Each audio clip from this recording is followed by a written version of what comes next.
하나님 말씀 교독하겠습니다. 요한계시록 21장 1절로 8절 말씀 교독 후에 찬양대 찬양이 있겠습니다. 주보에는 순서가 빠졌습니다만 찬양대 찬양이 있습니다. 요한계시록 21장 1절에서 8절 말씀을 교독합니다. 신약성경 420쪽 혹은 419쪽 요한계시록 21장 1절로 8절입니다. 또 내가 새 하늘과 새 땅을 보니 처음 하늘과 처음 땅이 없어졌고 바다도 다시 있지 않더라.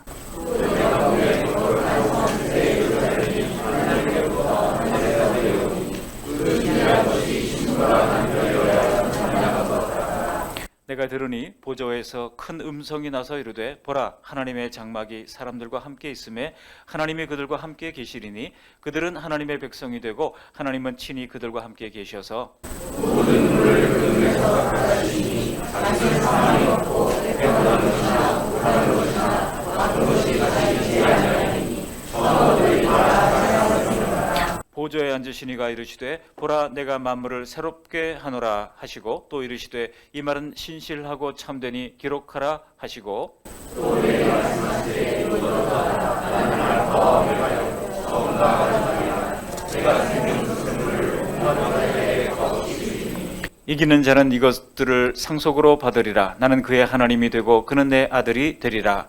그러나 두려워하는 자들과 믿지 아니하는 자들과 흉악한 자들과 살인자들과 음행하는 자들과 점술가들과 우상 숭배자들과 거짓말하는 모든 자들은 불과 유황으로 타는 못에 던져지리니 이것이 둘째 사망이라.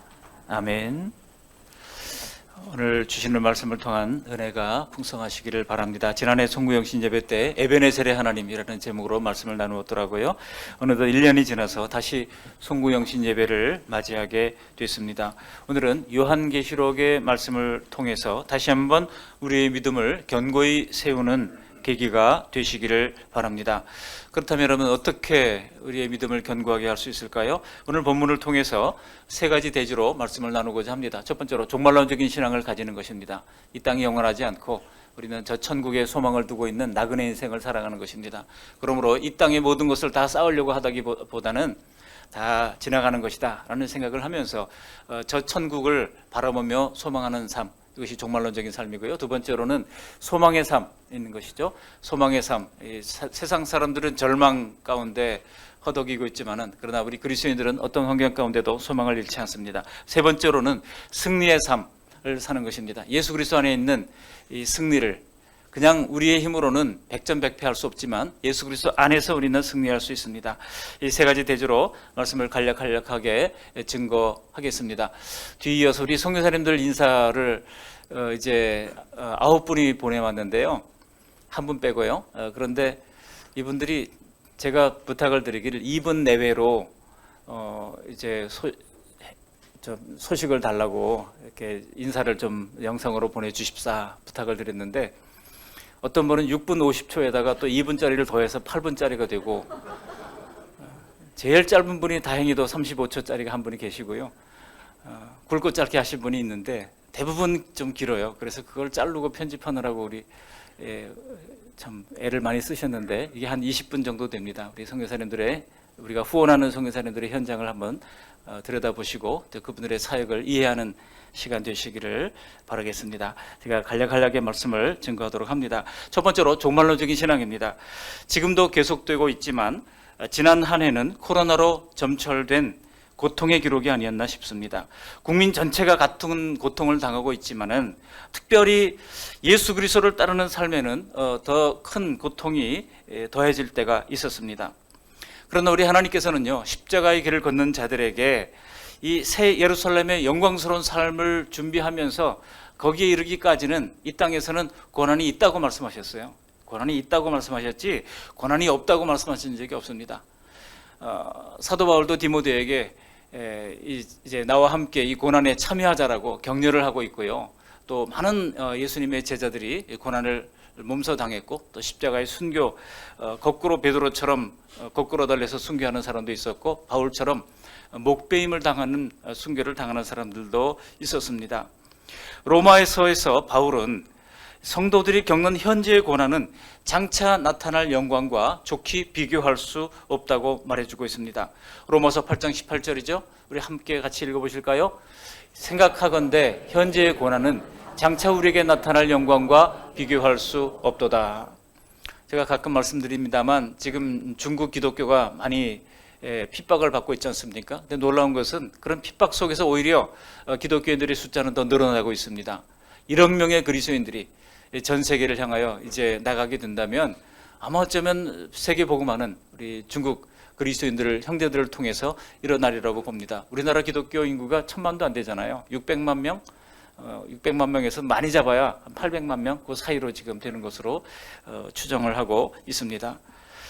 여러분, 핍박이 있을 때 교회가 다 쭈그러드는 것 같지만 그렇지 않아요. 하나님께서는 오히려 그 핍박 속에서 놀라운 일들을 이루십니다. 제가 어제 한 책을 한 권을 어떤 분한테 받았는데요. 그 책을 읽어보면서 참 감동을 했습니다. 아직 다 읽지를 못했습니다만 내용은 이겁니다. 이슬람에 일어나는 변화의 바람이라는 책인데요. 내용은 이렇습니다. 그 이슬람 세계에서 놀랍게 지금 기독교 복음이 이제 확산되고 있다는 거예요. 여러분, 이슬람이 기독교에 계속 유리창 깨고 불 지르고 사람들을 죽이고 테러를 감행하는 일들을 계속해서 하고 있지 않습니까? 저 중동 지역에서, 그리고 저 북아프리카 지역에서, 그리고 저 중앙아시아 지역에서 계속 이런 일들이 일어나고 있습니다. 그런데 그런 가운데서도 오히려 놀랍게 회심자들이 일어나고 있고 이 이슬람 세력 가운데 놀라운 이 복음의 역사가 지금도 일어나고 있습니다. 인도네시아 같은 경우에는요, 인도네시아는 주민등록증을 까타페라고 그러거든요. 근데 그 까타페 안에 개인의 그 종교가 표시되어 있어요. 이 사람이 뭐 크리스티아니티인지 아니면은 불교인지 아니면 무슬림인지 거기에 표시가 되어 있습니다. 그런데요, 그 표시를 의무화한 것을 지가 없애버렸다고 그래요. 왜 그러냐? 기독교 인구가 자꾸 늘어나기 때문에. 기독교, 지금 인도네시아는 잘 아시는 것처럼 세계 최대의 불교 국가입니다. 인구로 따질 때 세계 최대의 불교 국가가 인도가 아니고 인도네시아예요. 그런가 하면 세계 최대의 이슬람 국가이기도 합니다. 왜냐하면 사우디아라비아 같은 나라는 인구가 얼마 안 되거든요. 근데 인도네시아는 2억 3천 명이 되는 많은 인구를 가지고 있기 때문에 세계 최대의 이슬람 인구를 가지고 있는 나라도 역시 인도네시아예요. 아주 흥미로운 나라입니다. 그런데 인도네시아가 이 이슬람이라고 하는 자존심을 늘 가지고 있었는데요. 놀랍게도 기독교 인구가 지금 계속 8%, 9%, 10%, 11%, 어떤 분은 12%까지 추정을 하기도 합니다. 굉장히 많이 늘어나고 있고, 또 영화관이 바뀌어서 거기서 예배를 드리고 있고, 이런 일들이 지금 일어나면서 그런 까타페의 종교를 표시하는 것을 지금 안 할 정도가 됐다는 겁니다. 물론 거기에 미리 헌신했던 수고한 선교사님들이 있습니다. 그러나 그런 일들이 지금 세계 도처에서 곳곳에서 일어나고 있습니다. 현재의 고난은 장차 우리에게 나타날 영광과 비교할 수 없습니다.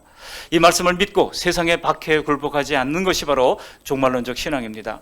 불못에 들어가는 자들의 목록은 신앙적 경각심을 불러일으킵니다. 믿음의 행함의 열매가 따르듯이 불신앙에는 죄악의 열매가 따르게 되어 있습니다. 그러나 이 목록에는요, 불신자들 못지않게 명목상의 신자들, 노미널 크리스찬이라고 그러잖아요. 이름뿐인 그리스도인들, 그런 신자들에게 전하는 메시지도 담겨 있습니다. 마태복음 16장 25절에 누구든지 자기 목숨을 구원하고자 하면 잃을 것이요, 누구든지 예수 그리스도를 위하여 목숨을 잃으면 찾게 될 것이라 라고 하는 메시지입니다. 마태복음 16장 25절 말씀 같이 한번 읽어보실까요? 함께 읽어보십니다. 누구든지 제 목숨을 구원하고자 하면 잃을 것이요, 누구든지 나를 위하여 제 목숨을 잃으면 찾으리라. 아멘.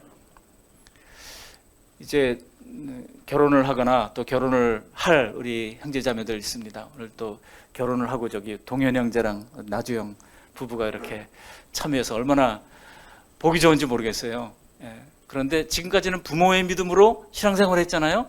근데 이제 결혼했으면 한 가정으로 새로운 이제 단위로 함께 이제 부모님들은 이제 부모님들이고 본인들이 이제 본인의 믿음으로 신앙을 고백하고 하나님의 자녀로서 하나님의 교회의 일원이 되어서 함께 섬기는 겁니다. 그렇게 하시겠죠? 아멘이십니까? 또 이제 곧 결혼할 여기 이희진, 성수 우리 형제 자매 있습니다. 이제 그동안 부모님의 믿음을 따라서 신앙생활을 했을지 몰라요. 근데 이제는 내 믿음으로 그죠? 내 믿음으로 하나님 앞에 나와서 예배하고 내 믿음으로 함께 주님을 따르는 그런 삶을 살아가야 하는 것입니다. 그렇게 하시겠죠? 아멘. 1월 8일입니다. 잘 기억하시고. 이렇게 우리가 다음 세대가 계속 이어지는 것이 굉장히 중요합니다. 근데 적당히 신앙생활하는 것은 있을 수 없습니다. 사실 요한계시록에서 믿음은요, 죽기까지 예수 그리스도를 따르는 것을 포함하는 것입니다. 그래서 이것이 두려워하는 사람은요, 신앙적 타협을 서슴지 않습니다. 종말론적 신앙에 적당이라고 하는 것이 있을 수가 없어요. 불못에 들어가지 않고 새 예루살렘에 들어가려면 핍박을 이겨낼 필요가 있습니다. 이처럼 견고한 믿음을 세우기 위해서는 이 종말론적 신앙으로 무장할 필요가 있습니다. 두 번째로 이 종말론적 신앙에 이어서 견고한 믿음을 우리가 세워가기 위해서는 소망의 신앙을 가져야 한다는 것입니다. 오늘 말씀의 제목이 새 하늘과 새 땅이잖아요. 우리는 이 땅에서 살고 있지만은 이 땅은 지나가는 길입니다. 그렇기 때문에 우리는 영원한 저 하나님 나라 새 하늘과 새 땅을 소망하는 삶을 살아가야 한다는 것입니다. 요한계시록은 불못에 들어가지 않고 새 예루살렘에 들어가게 될 교회의 모습과 또 그들을 핍박하는 세상에 관한 이야기입니다. 요한계시록을 기록했던 이 사도 요한은 세상을 두 가지로 구분하고 있습니다. 하나는 처음 세상이고요, 또 다른 하나는 새로운 세상입니다. 우리 오늘 본문 1절 말씀 다 같이 한번 다시 읽어보십니다. 1절. 또 내가 새 하늘과 새 땅을 보니 처음 하늘과 처음 땅이 없어졌고 바다도 다시 있지 않더라. 오늘 보면 1절에 나오는 하늘, 땅, 바다, 이것은 우주 전체를 가리키고 있고 요한은 그 세상이 없어진다고 말해주고 있습니다. 이 세상이 다 베드로전서에 나오는 것처럼 체질의 풀어 없어진다고 말씀하고 있어요. 그리고 새 하늘과 새 땅은 죄로 오염된 피조 세계를 구속해서 새롭게 하신 하나님의 재창조의 세계입니다. 그러므로 새 하늘과 새 땅은 단순히 타락 이전의 상태로 되돌아가는 것이 아닙니다.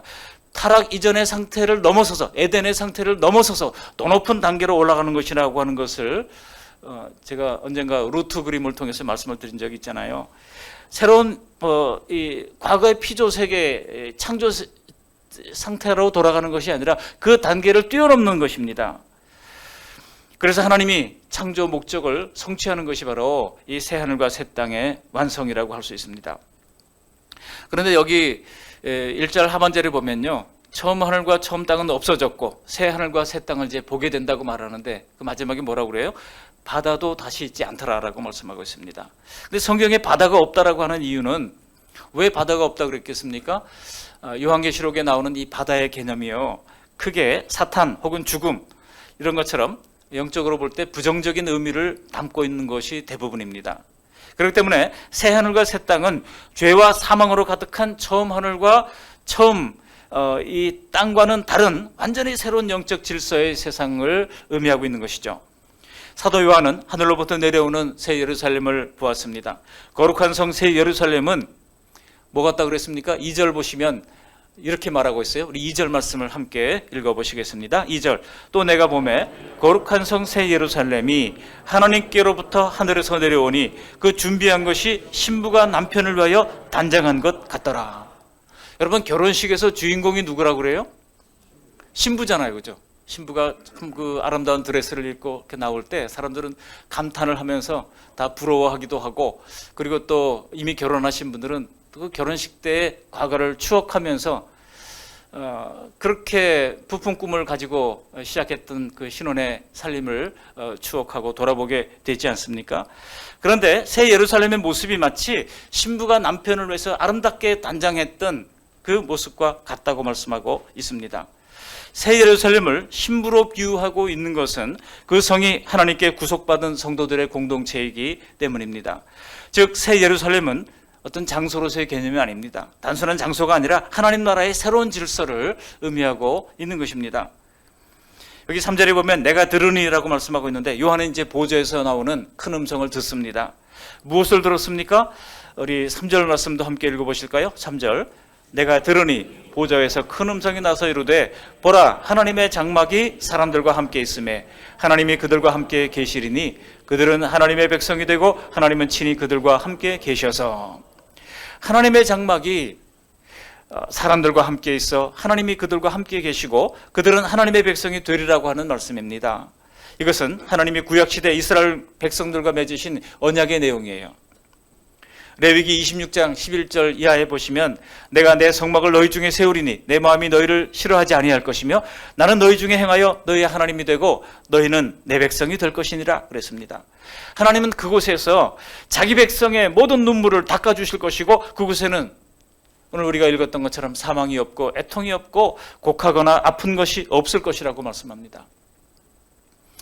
어제 전에 그 말씀교회 잠깐 다니셨던 한 2년간 섬기셨던 어떤 노회 임원도 하셨던 장로님 아버님이 돌아가셔서 제가 갔다 왔습니다. 그 아버님이 예수님을 안 믿고 돌아가셨어요. 안 믿고 돌아가시는 바람에 가보니까 이 상주는 장로님인데요. 아버님이 안 믿다 보니까 거기다가 온갖 또 이 제사상을 다 차려놨어요. 참 얼마나 참 안타까운지 몰라요. 여러분, 우리는 하나님의 자녀로서 새로운 피조물이 된 사람들입니다. 고린도후서 5장 17절에 뭐라고 말씀하고 있습니까? 그런즉 누구든지 함께 읽어보십니다. 그런즉 누구든지 그리스도 안에 있으면 새로운 피조물이라 이전 것은 지나갔으니 보라 새 것이 되었도다. 우리 옆 사람에게 한번 이야기해 보실까요? 이미 새 것이 되었습니다. 시작. 이미 새 것이 되었습니다.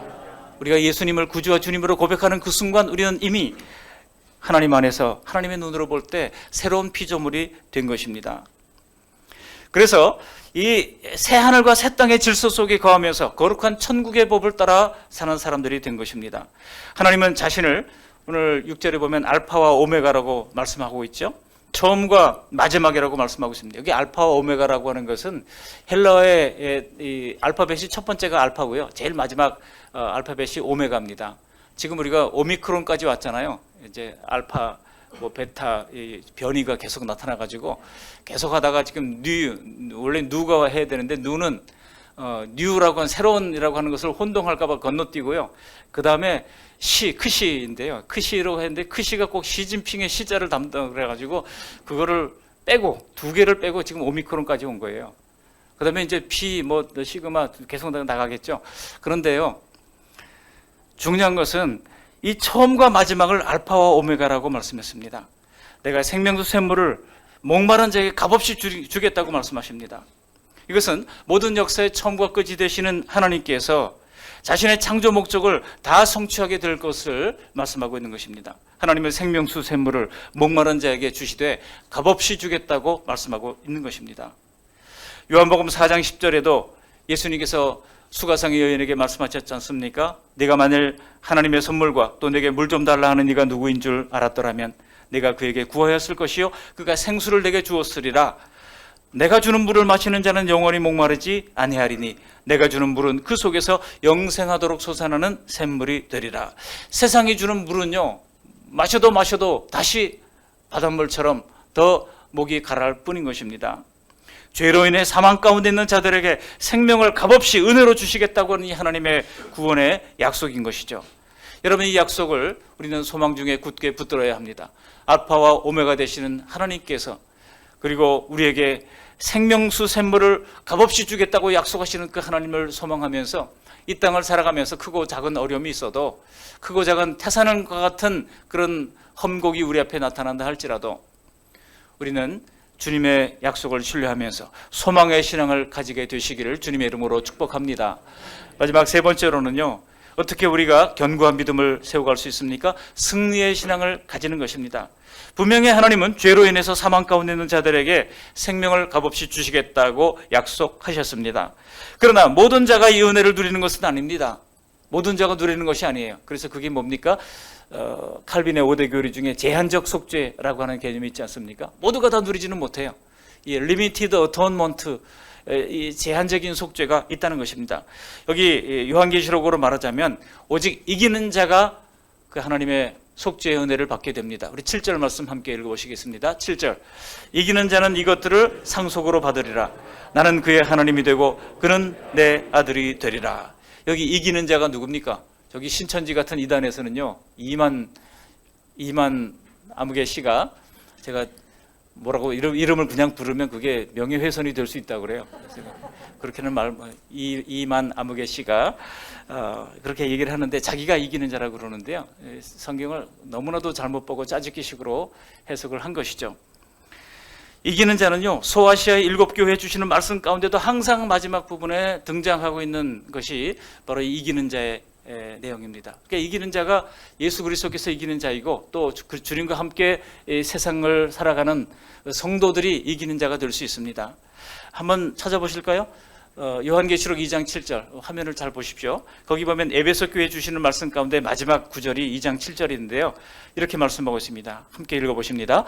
귀 있는 자는 성령이 교회들에게 하시는 말씀을 들을지어다. 이기는 그에게는 내가 하나님의 낙원에 있는 생명나무의 열매를 주어 먹게 하리라.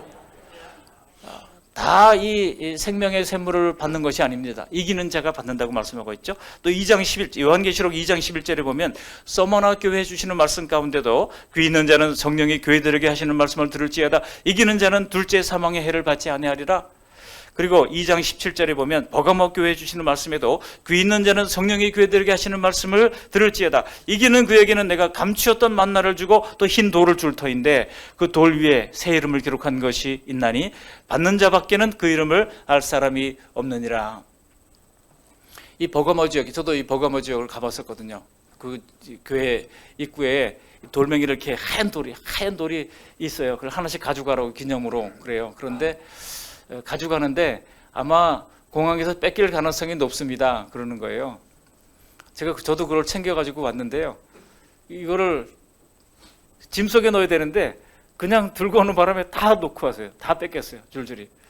너무나 아쉬워요. 거기다가 우리 이 흰 돌에다가 이제 써주신다고 말씀을 했잖아요. 성경에.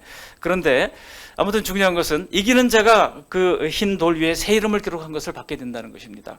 요한계시록 2장 26절에 보면 두아디라 교회에도 마지막 절에 이렇게 말씀하고 있죠. 이기는 자와 끝까지 내 일을 지키는 그에게 만국을 다스리는 권세를 준다고 말씀하고 있습니다. 예수 믿는 자에게는 뭐가 있습니까? 권세가 있습니다. 요한복음 1장 12절에 뭐라고 그랬습니까? 믿는 자에게 하나님의 자녀가 되는 권세를 주셨다고 말씀하고 있죠. 요한계시록 3장 5절에는 사대교회에게도 이기는 자는 이와 같이 흰옷을 입을 것이요라고 말씀합니다. 3장 12절에 빌라델비아 교회에 대해서도 이기는 자는 내 하나님의 성전의 기둥이 되게 하리니 말씀하고 있습니다. 3장 21절에 보시면 라오디게아 교회에 대해서도 이기는 그에게는 내가 내 보좌에 함께 앉게 하여 주기를 라고 말씀하고 있습니다. 여러분, 다 생명수 샘물을 받는 게 아니에요. 이기는 자가 받습니다. 우리는 주님과 더불어 이 고난의 때를 잘 이겨내시고 정말 승리하는 삶을 살아서 이런 승리의 삶을 살아드리는 우리 모두가 될 수 있기를 바랍니다. 성도의 소망이 여기 있습니다. 모든 시험과 환난을 이기고 믿음을 끝까지 지켜서 영적 승리를 쟁취한 자를 뜻하는 것입니다. 하나님께서는 당신께서 그들의 하나님이 되시고 그들은 하나님의 자녀가 될 것이라고 약속하셨습니다. 그런데 반면에요, 하나님의 법을 어기고 우상을 숭배했다든지 또 하나님의 뜻을 거슬렀다든지 하는 사람들은 어떻게 되겠습니까? 불과 유황불로 타는 둘째 사망에 던져질 것이라고 경고하고 있는 것입니다. 지금 이 코로나로 말미암아 어려운 때이지만은요, 이 코로나 시대가 우리에게는 무엇을 가져다 줍니까? 제가 생각하기에 알곡과 가라지를 걸러내는 기간 같아요. 하나님께서 알곡과 가라지를 걸러내는 기간. 그러니까 가라지는 어떻게 됩니까? 거두어서 나중에 불태우는 거잖아요. 불못에 들어가는 것과 일맥상통하지 않습니까? 그러나 알곡 신자는 더 견고한 믿음으로 세워지게 되는 것입니다. 성도 스스로는 이긴 자가 될 수 없습니다. 우리 스스로는 이길 수가 없습니다. 그러나 그리스도께서 십자가에서 부활하심으로 말미암아 죄와 사망을 이기셨으니 예수 그리스도 안에 있을 때 우리는 그 승리가 우리에게 전가되어서 우리도 더불어 승리할 수가 있는 것입니다. 그래서 그리스도 안에 있는 자들, 엔 크리스토스, 그리스도 안에 있는 자들, 그 안에서 우리는 승리를 소유한 자가 될 수 있는 것입니다. 여러분, 이것이 바로 은혜인 것입니다. 내가 쟁취한 것이 아닙니다. 우리 자신으로는 이길 수 없고 승리자가 될 수 없지만, 그러므로 진정한 승리자이신 예수 그리스도 안에 속할 때 우리는 승리한 자가 될 수 있는 것입니다. 새해에는 더 견고한 믿음을 세우기 위하여 이러한 예수님 안에서 이기는 승리의 신앙을 가지게 되시기를 주님의 이름으로 축복합니다. 오늘 세 가지 말씀을 드렸습니다. 견고한 믿음이 되기 위하여 이러한 종말론적 신앙, 그리고 소망의 신앙, 그리고 모든 시험을 이기는 승리의 신앙으로 굳게 서는 저 여러분들이 되시기를 주님의 이름으로 축복합니다. 아멘. 고마우신 하나님 아버지, 새로운 한 해를 맞이하면서 우리가 가장 중요하게 묵상해야 할 메시지가 오늘 주시는 말씀인 줄 믿습니다. 비록 세상에서는 고난을 당한다 할지라도 이러한 종말론적 신앙, 소망의 신앙, 승리의 신앙으로 365일 무장할 수 있도록 인도해 주셔서 날마다 승리의 새날을 주시는 하나님, 알파와 오메가 되시는 하나님께서 주시는 그 생명의 샘물을 받아 누릴 수 있도록 이끌어 주시옵소서. 우리 구주 예수님의 이름으로 감사하며 기도합니다. 아멘.